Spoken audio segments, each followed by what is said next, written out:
Yes, നമ്മളങ്ങനെ ഇത് മൈസൂർ മസാല ദോശ, ഇത് കേസരി ബാത്ത് ആൻഡ് ഒരു കോഫി. ഇതാണ് നമ്മുടെ രാവിലത്തെ ബ്രേക്ക്ഫാസ്റ്റ്. കുറച്ച് ഹെവി ആണെന്ന് എനിക്കറിയാം, പക്ഷെ ഇത് എനിക്ക് കഴിക്കാൻ ഭയങ്കര കൊതി വന്നു, അപ്പോഴത്തേക്ക് അങ്ങനെ കഴിച്ചതാണ്. ബാംഗ്ലൂരിൽ ഞാൻ ഇപ്പൊ കഴിച്ചിട്ട് എന്റെ റിയാക്ഷൻ നോക്കാം. കേസരി ഞാൻ കുറച്ച് കഴിച്ചായിരുന്നു, അത് നൈസായിട്ടുണ്ട്. അതിനകത്ത് ഈ മൈസൂർ മസാല ദോശ എന്ന് പറയുമ്പോൾ സാധനങ്ങളൊക്കെ വയ്ക്കും.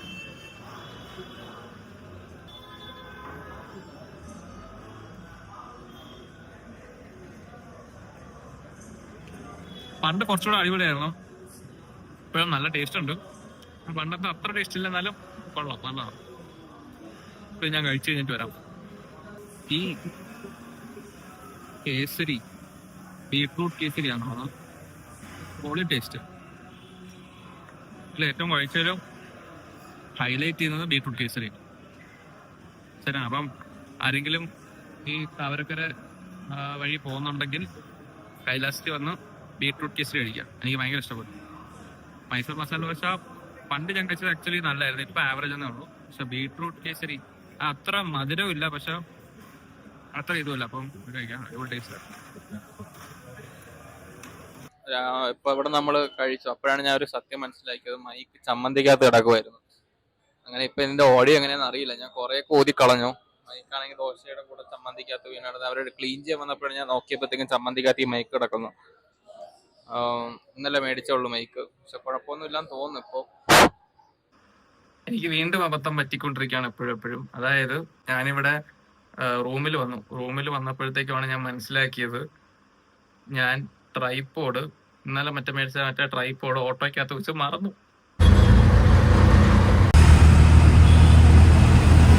ഞാൻ ഈ ബാംഗ്ലൂർ ഉണ്ടായിരുന്ന സമയത്ത് ഒന്നും ഈ വ്ളോഗിങ്ങിനെ പറ്റി ചിന്തിച്ചിട്ടില്ല. ബാംഗ്ലൂരിൽ പോയി ഒരു പണിയില്ലാണ്ട് വീട്ടിൽ ഇരിക്കുമ്പോഴാണ് ഈ വ്ളോഗിനെ പറ്റി ചിന്തിച്ചത്. അപ്പൊ ആക്ച്വലി ഞാൻ ഇവിടെ ബാംഗ്ലൂർ ഉണ്ടായിരുന്ന സമയത്ത് വ്ളോഗിനെ പറ്റി ചിന്തിച്ചിട്ടുണ്ടെങ്കിൽ നമ്മുടെ ഡെയിലി എന്തെങ്കിലുമൊക്കെ കണ്ടന്റ് വരുമായിരുന്നു. ഞങ്ങള് ഒരു 3-4 പേര് ഫ്രണ്ട്സായിട്ട് ഫ്ലാറ്റ് എടുത്ത് ഇവിടെ താമസമുണ്ട്, ഏകദേശം 1.5 വർഷം. അപ്പൊ ഡെയിലി എന്തെങ്കിലുമൊക്കെ ഒരു കോമഡി സംഭവം നമ്മുടെ ഫ്ലാറ്റിൽ നടക്കും. അപ്പൊ അത് മൊത്തത്തിൽ എഴുതിയെടുത്താൽ തന്നെ അടുത്തൊരു ആവേശം 2 എടുക്കാം. യെസ്, മേഘ്ന ബിരിയാണി കഴിക്കാൻ വന്നിരിക്കുകയാണ്. ബാംഗ്ലൂരിൽ വന്ന this is A must try item. ഇതിന്റെ 3 വർഷമായിട്ട് ഞാനിവിടെ എപ്പോൾ വന്ന് കഴിക്കുമ്പോഴത്തേക്കും ഇതിന്റെ ടേസ്റ്റിന്റെ കൺസിസ്റ്റൻസി എന്ന് പറഞ്ഞു കഴിഞ്ഞാൽ ഒരു രക്ഷയില്ല. അപ്പോൾ ബാംഗ്ലൂരിൽ വന്നാൽ ഞാൻ മെയിൻലി വരുന്നതേ ഇത് കഴിക്കാൻ വേണ്ടിയിട്ടാണ്. വേറെ ഒന്നും വാങ്ങിക്കരുത്. മേഘ്ന സ്പെഷ്യൽ ബോൺലെസ് ബിരിയാണി ഞാൻ വരുമ്പോൾ കാണിച്ചു തരാം. ഞാൻ അത്യാവശ്യം 2 പേർ കഴിക്കാനുള്ള ക്വാളിറ്റി ഉണ്ട് അതിൽ. അപ്പോൾ നിങ്ങൾ ഒരാളായിട്ട് വരികയാണെങ്കിൽ ഷെയർ ചെയ്ത് കഴിക്കാം, അല്ലെങ്കിൽ ഒരു ഒറ്റയ്ക്കിരുന്ന് പലരും കഴിച്ചാലും മതി. ഓക്കെ,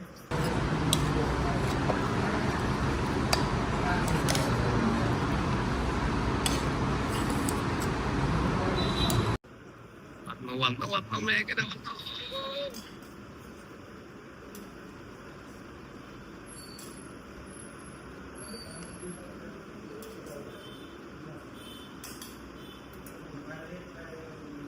സെയിം ടേസ്റ്റ് ആണ്, മാറിയിട്ടില്ല. ഇത് ഒരു രക്ഷയില്ലാത്ത സാധനം കേട്ടോ, ഒന്നും പറയാല്ല. ഇത് സാലഡ് കൂട്ടി കഴിക്കണം, ഗ്രേവി ഒഴിക്കരുത്. ഗ്രേവി ഒഴിച്ച് കഴിഞ്ഞാൽ വേറെ ഫ്ലേവറാവും. സാലഡ് ഒഴിക്കാം, എന്നിട്ട് ഒണിയൻസ് ഉണ്ട്, അത് വേണമെങ്കിൽ ഉപയോഗിക്കാം. ഈ പുറത്ത് ഓണിയൻസ് ഇഷ്ടമല്ല, അകത്ത് ചെറിയ ചെറിയ പീസ് ഇഷ്ടം. പുറത്ത് ഓണിയൻസ് കഴിക്കും. എന്ന് വെച്ചിട്ട് നമ്മളിങ്ങനെ കുഴയ്ക്കുക, ചെറിയൊരു ചിക്കൻ എടുക്കുക, നമ്മുടെ മസാലയും വരും, അതിൻ്റെ അകത്ത് വെക്കുക, ഇങ്ങനെ എടുക്കുക.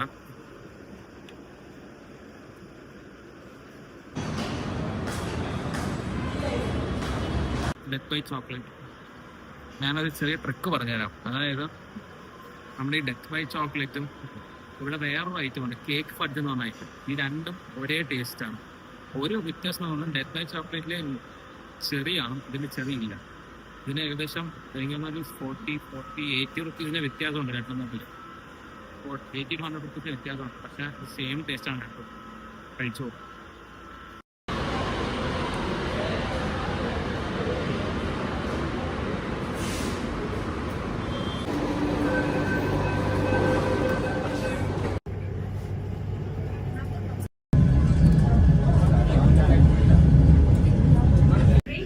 ఇవ్వకుండా అంతర్గత ഞാനിപ്പോൾ മംഗോളിയ ബേക്കറിയിലാണ്.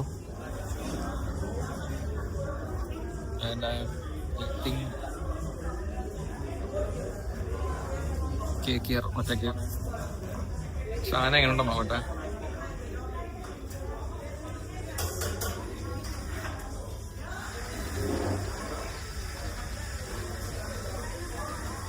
നൈസ്.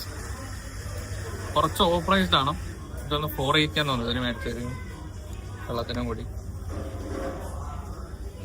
മെട്രോയിൽ ഇറങ്ങി നേരെ ഇങ്ങോട്ടാ വന്ന സാധനങ്ങൾ.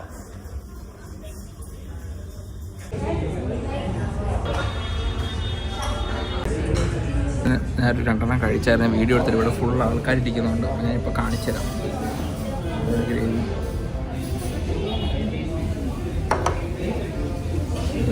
വേറെ എന്തോ ഒരു സോസ്.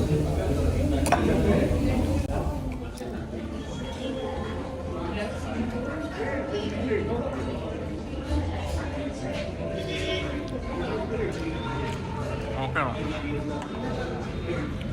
10 ഒരു 8 ഓഫ് 10 നോക്കാം. ഇവിടെ ഫുള്ള് ആൾക്കാരിക്കുന്നുണ്ടെങ്കിൽ ഭയങ്കര ഒത്തിരി സംസാരിക്കാൻ പറ്റത്തില്ല. 10 ഒരു 8 ഔട്ട് ഓഫ് 10 കൊടുക്കാം. നൈസാണ്.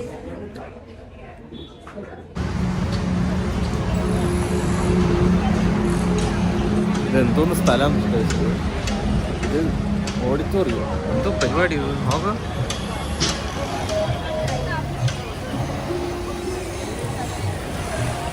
ഒരു അമ്പലം, ഇതിനകത്തൊരു അമ്പലമുണ്ട്.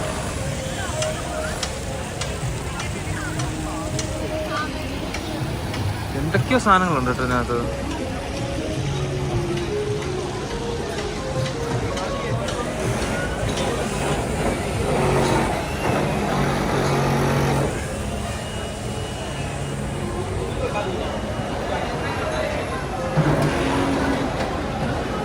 എന്താ സംഭവം എനിക്ക് മനസ്സിലാവുന്നില്ല. ക്യൂ ആണല്ലോ.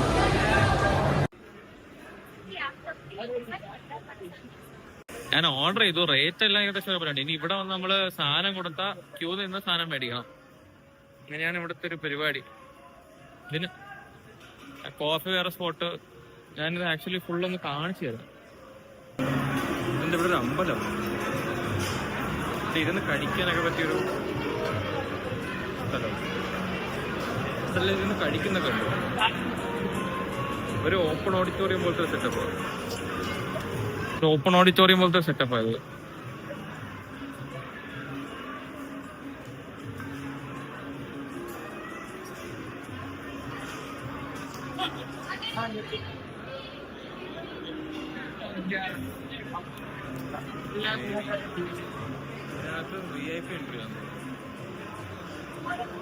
ഇരുന്ന ടേബിൾ കഴിക്കാൻ പറ്റുന്ന ഒരു സംഭവം.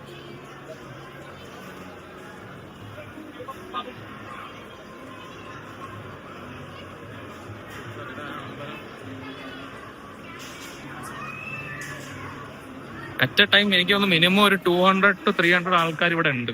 അറ്റ് എ ടൈം 200-300 പേര് എന്തായാലും ഇവിടെ ഉണ്ട്.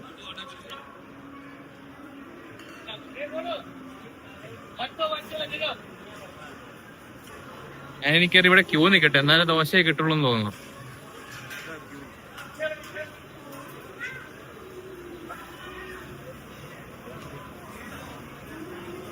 ഞാനപ്പം ദോശ മേടിച്ചിട്ട് ഇനി ബാക്കി വരാം.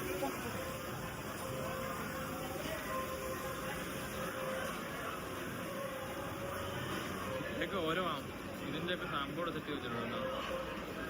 രസമുണ്ടോ? ഞാനാണെങ്കിൽ നാട്ടിലൊക്കെ ഇപ്പം സെൽഫ് സർവീസ്, അല്ലാത്ത സർവീസ്, പാർസൽ ഡെലിവറി, അങ്ങനെയൊക്കെയാണ് ഓരോ കൗണ്ടർ ഉണ്ടുള്ളത്. പക്ഷെ ഇവിടെ ഓരോ ഡിഷിനും ഓരോ കൗണ്ടറാണ്. അതെന്താണ് കാണിച്ചു തരാം. റവ ദോശ, ഈ മസാല ദോശയ്ക്ക് മൾട്ടിഗ്രെയിൻ, മൾട്ടിഗ്രെയിൻ ദോശ പറഞ്ഞ റാഗി ദോശ, ഇതൊക്കെ ഈ കൗണ്ടറിൽ. അപ്പുറത്തെ കൗണ്ടറിൽ എന്ന് പറഞ്ഞാൽ മസാല ദോശ, മറ്റേ ബെന്നെ ദോശ, ഇതിന്റെ ബാക്കിൽ പൂരി, പൊറോട്ട, അങ്ങനത്തെ സാധനങ്ങളൊക്കെ. അപ്പുറത്ത് ഇതിന് ഓപ്പോസിറ്റ് സൈഡിൽ വേറെ എന്തൊക്കെയോ കൗണ്ടർ.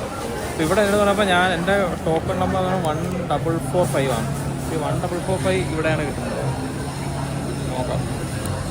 ഇനി കോഫി ചെയ്യാൻ കിട്ടാൻ വേറെ എങ്ങോട്ടെങ്കിലും പോകേണ്ടി വരും. ഞാൻ ആക്ച്വലി മൂന്ന് സ്ഥലത്ത് നിന്നാണ് പറഞ്ഞതെന്ന് തോന്നുന്നത്. ഇതൊക്കെ എവിടെ നിന്ന് കണ്ടുപിടിക്കണം, എവിടെ നിന്ന് കിട്ടുമെന്ന് എനിക്കൊരു ഐഡിയ ഇല്ല.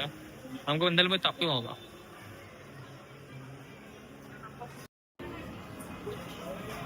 അങ്ങനെ ഫൈനലി ഒരു സാധനം കിട്ടിയിട്ടുണ്ട്. ഇനി എനിക്ക് പാൽ ബൺ വിത്ത് ബദാം മിൽക്കും ഫിൽറ്റർ കോഫി ഒരു സ്ഥലത്ത് കിട്ടുമെന്ന് പറഞ്ഞു. ഇത് കേസരി കിട്ടി. ഇനി അടുത്ത സ്ഥലത്തോട്ട് പോവാം. എന്റെ 2 ഐറ്റം അവിടെ റെഡിയായി. ഇനി കോഫി മേടിക്കണം. കോഫിയും ദോശയും മേടിക്കണം. ദോശയ്ക്കുള്ള സ്ലിപ്പ് ഞാൻ കൊടുത്തിട്ടുണ്ട്. അവിടെ എന്തായെന്ന് അറിയില്ല. പിന്നെ ഈ കോഫിയും കൂടെ മേടിച്ചു കഴിഞ്ഞാൽ ഇതെല്ലാം കൂടെ എങ്ങനെ കൊണ്ടുപോകുന്ന എനിക്കൊരു ഐഡിയ ഇല്ല. കോഫിയുടെ ക്യൂ ആണ്. ഇപ്പോൾ രാമേശ്വരം കഫേ വന്നാൽ എനിക്ക് തരാനുള്ളൊരു ടിപ്പെന്ന് പറയുന്നത്, നിങ്ങൾ ഒറ്റയ്ക്കാണ് വരുന്നതെന്നുണ്ടെങ്കിൽ ഒരുപാട് സാധനങ്ങൾ മേടിക്കരുത്. ഞാൻ എന്താ ഒരു കേസരി മേടിച്ചു, മറ്റേ ബണ്ണ് മേടിച്ചു, കോഫി മേടിച്ചു, ഒരു ദോശ മേടിച്ചു. ഇതെല്ലാം മേടിച്ചിട്ട് ഞാനിത് എങ്ങനെ കഴിക്കുമെന്ന് എനിക്കൊരു ഐഡിയ ഇല്ല. പക്ഷേ ഒരുപാട് സാധനങ്ങൾ മേടിക്കാൻ പലതും പല കൗണ്ടറിലാണ് പല സാധനങ്ങൾ ഇരിക്കുന്നത്. നിങ്ങളെല്ലാം കൂടെ ഒരുമിച്ച് മേടിക്കാൻ നിൽക്കരുത്. അപ്പോൾ ഓടി തളരും. ഇവിടെ കൊണ്ട് വെച്ച് ഞാൻ ഇപ്പോൾ എൻ്റെ ഒരു ഫ്രണ്ട് ഇവിടെ പരിചയപ്പെട്ട ഒരാളത്ത് ഒന്ന് പിടിച്ച് നിർത്താമോ എന്ന് ചോദിച്ചിട്ടാണ് ഞാൻ ബാക്കി സാധനം മേടിച്ചുകൊണ്ട് വന്നത്. പിന്നെ ഇത് കഴിച്ച് നോക്കിയിട്ട് ഞാൻ വരാം. ഇതൊക്കെയാണ് സാധനം.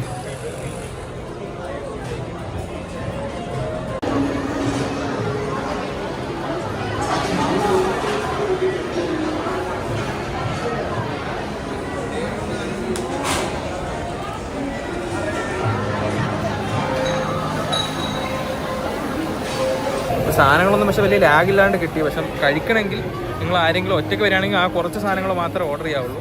ഇല്ലെങ്കിൽ അങ്ങോട്ടും ഇങ്ങോട്ടും ഓടി തളരും. ഞാൻ അപ്പോൾ കഴിച്ചിട്ട് വരാം. സമയം 12:30 മണി. ഞാനിപ്പോൾ നിൽക്കുന്നത് രാമേശ്വരം കഫേ.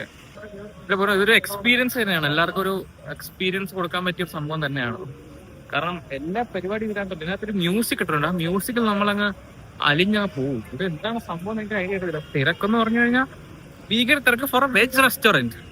പിന്നെ ഇൻ ബൊമ്പസാന്ദ്ര. അതും നമുക്ക് ഇവിടെ എത്തിപ്പെടാൻ തന്നെ കുറച്ച് ടൈമാണ്. ഞാനിപ്പോൾ കോറമംഗലിൽ നിന്നൊക്കെ വരുന്നത്. അപ്പോൾ ബാംഗ്ലൂർ മിഡ് സിറ്റിയിൽ നിന്ന് വരുന്നതെങ്കിൽ ഞാനിവിടെ ഒരു 30 മിനിറ്റ്സ് എടുത്ത് എത്താൻ. പക്ഷെ മെട്രോ ഉണ്ട്. ബട്ട് ഇതൊരു എക്സ്പീരിയൻസ് തന്നെയാണ്. നിങ്ങളെല്ലാവരും എക്സ്പീരിയൻസ് ചെയ്യണം. വന്ന് ടേസ്റ്റ് ഒക്കെ എന്ന് പറഞ്ഞാൽ ഓക്കെ ടേസ്റ്റാണ്. എല്ലാം മോശം പറയാനില്ല. ഒരു ടേസ്റ്റ് മോശം പറയാനില്ല. പക്ഷെ ഇത് എന്തോ ഉണ്ട് ഈ സംഭവത്തിന്.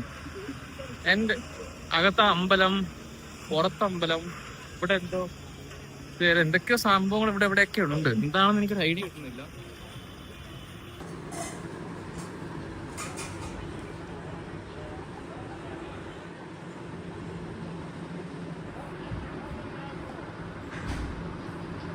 അങ്ങനെ ഒഫീഷ്യലി ബാംഗ്ലൂർ ട്രിപ്പ് കഴിഞ്ഞിരിക്കുകയാണ്. അപ്പോൾ എന്നെ കൊണ്ട് പറ്റാവുന്ന രീതിയിലൊക്കെ ഞാൻ എടുക്കുന്നുണ്ട്, എഡിറ്റ് ചെയ്യുന്നുണ്ട്. അപ്പോൾ എന്തെങ്കിലും സജഷൻസ് ഉണ്ടെങ്കിൽ കമന്റ് ചെയ്യുക, ലൈക്ക് ചെയ്യുക, സബ്സ്ക്രൈബ് ചെയ്യുക.